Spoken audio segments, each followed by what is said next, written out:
안녕하십니까. 훈이 삼촌의 영화 세상에 오신 것을 진심으로 환영합니다.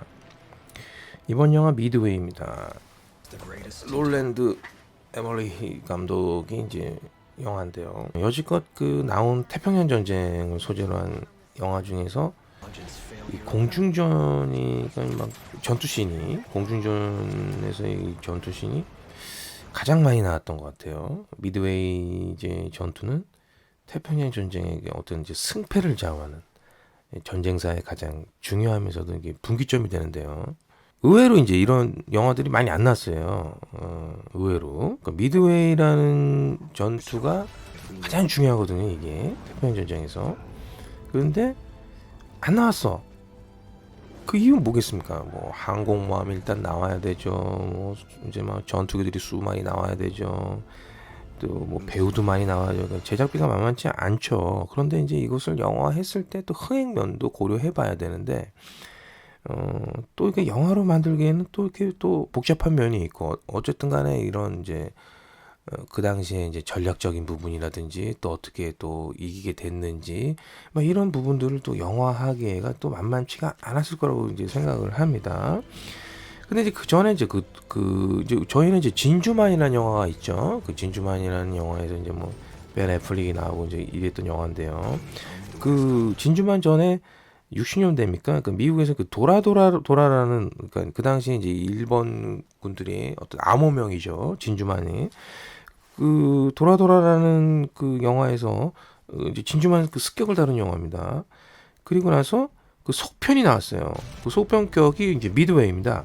그래서 그 당시 이제 그 가장 잘 나갔던 찰턴 헤스턴 주연의 미드웨이가 60년대에 이제 나온 적이 있어요. 근데 이 영화가 전투씬의 그 절반 이상이 그 다큐필름, 그 당시 그 다큐필름으로 이제 도배를 했기 때문에 그 실감나는 그 미드웨이의 그 공중전을 느끼기에는 좀 많이 부족하지 않았나. 그런데 이제 이번 영화 미드웨이는 일본과 미국이 이제 전쟁을 하기 전부터가 이제 나옵니다. 영화가 처음부터 이제 뭐 사이가 나빴던 건 아니에요. 그러니까 이제 한 그 당시 일본이 뭐 거의 6개월 동안요. 뭐 중국부터 해가지고 뭐 호주부터 해가지고 뭐 동남아시아를 다 뭐 휩쓸죠. 그래서 전투에서 지질 않습니다. 그런데 이제 그 대규모의 그 군사 장비나 뭐 전차라든지 뭐 군함을 움직이기 위해서 기름이 거의 기름의 한 90%를 이제 미국에다 이제 충당을 하는데 이제 미국이 그 에너지를 끊어버리게 되면 일본은 끝나는 거 아닙니까? 그러니까 이제 그런 어떤 그 미묘한 감정은 있었으나 전쟁까지 가지는 않았다. 그러니까 그 전부터의 이야기가 이제 시작이 되는 거죠. 근데 왜 일본이 진주만을 공격을 했고 그 수적으로 열세인 미국이 그 몇 배가 넘는 일본의 그 함대를 그 미드웨이 전투에서 어떻게 대승을 거둘 수 있었는지가 사실은 이렇게 영화하고 뭐 이런다는 게 참 좀 이제 복잡한 부분이 있는데 그 부분을 참 쉽고 빠르고 친절하게 알려줍니다. 이번에 나오는 미드웨이라는 영화가. 그래서 그 총 사령관부터 말단 군인까지 그리고 이제 그들의 그 아내들 뭐 그다음에 이제 뭐 자식들이 그 당시 어떻게 이 위기를 극복을 하고 그 용기를 내서 일본을 그 당시 일본은요 엄청난 강대국이었습니다. 그리고 그 국력이 장난이 아니었어요. 그 미국 입장에서 봐서도 굉장히 위협적으로 받아들일 정도죠. 그러니까 그런 일본을 상대로 싸워서 이겨죠. 이거 어떻게 이겼는지를 고전적이고 요새 영화로 치면 좀 평범하리만큼 잘 이렇게 나열을 했다. 친절한 나열을 통해서 영화를 그러니까 이 영화를 이해하기 이제 편했다는 거죠. 그리고 이게 모두 나오는 등장인물들이요 실존 인물입니다. 그래서 영화 끝나고 나면 이제 비교를 해요. 이 배우는 이제 이 캐릭터는 그 당시 이제 이런 사람이었고 다 뭐 엄청난 승진을 하죠. 뭐다뭐 저기 뭐 사령관 되고 뭐 준장 달고 뭐 별 달고 그럽니다. 그리고 이제 그 어떻게 보면 미국의 영웅들입니다. 이게 사실적으로. 그래서 이제 그 투모로우나 인디펜던스 데이의 이 감독 롤랜드 에머리가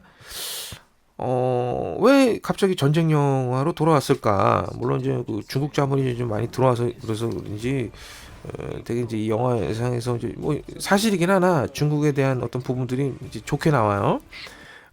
그래서 왜 롤랜드 에머리가 왜 전쟁 영화로 나왔을까 의아해했는데 역시 그 진주만 습격 장면도 나옵니다. 그래서 막 전함이 막 폭격이 막 떨어지고 초반부터가 굉장히 이제 제작비를 많이 쓰고 이제 스케일이 커져요. 그리고 이제 미드웨이에서의 일본의 그 항공모함에 그냥 뭐 한두 대가 아니에요. 세 대부터 해가지고 뭐 수많은 전투기들 막 공중신들 그러니까 이런 걸 봐서는 이게 전쟁 영화지만은 역시 도시 하나를 때려 부셔야 되는 그런 스케일의 그 롤랜드 에머리 감독의 스케일에 맞는 전쟁 영화가 아니었을까. 그래서 이 미드웨이를 선택하지 않았을까라는 생각이 들었습니다. 그러니까 스케일이 큰 감독이죠. 자질구레한 스케일이었다면 이 영화의 메가폰을 잡지 않았지 않았을까라는 생각이 들었어요. 그치 이제 하지만은 이 영화가 좀 이게 단면적이라는 거죠. 이게 약간 전투씬이 이게 좀 전혀 새로울 것이 없다라는 거죠. 그냥 막 내리꽂으면서 강화하면서 뭐 몇 피터 뭐 이러면서 이제 들어가는 건데 그 일본의 그 제로 전투기가 사실은 너무 이제 약하게 나왔어요 이 영화에서. 뭐 뒤에서 그냥 기관총 갈게 뭐냐 맞아서 떨어지는 뭐 요 정도로. 하지만 그 당시에 미국의 전투기들보다 더 빠르고 성능이 우수했습니다. 제로 전투기가. 그래서 제로 전투기 때문에요 미국 전투기들은요 거의 격투대기가 일수였습니다. 그래서 이제 그런 어떤 긴장감 그리고 전투 씬이 좀 더 좀 더 입체감이 있었으면 하는 아쉬움이 좀 많이 좀 남았다.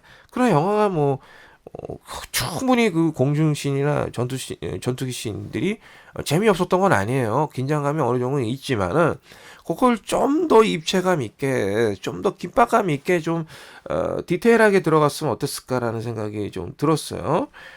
그래서 총체적인 그 미드웨이의 것은 미국에서의 자랑스러운 승리의 역사죠. 미드웨이는요.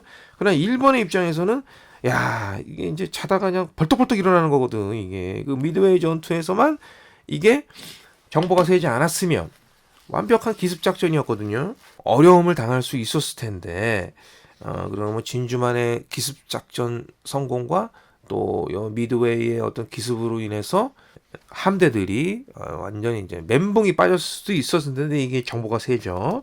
그래서 이게 일본 입장에서는 정말 뼈가 아픈, 뼈가 쓰린 그런 패배란 말이죠.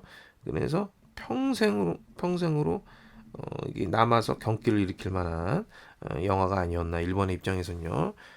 이제 훈이 삼촌의 한중평은 그 시간, 그러니까 2시간이죠.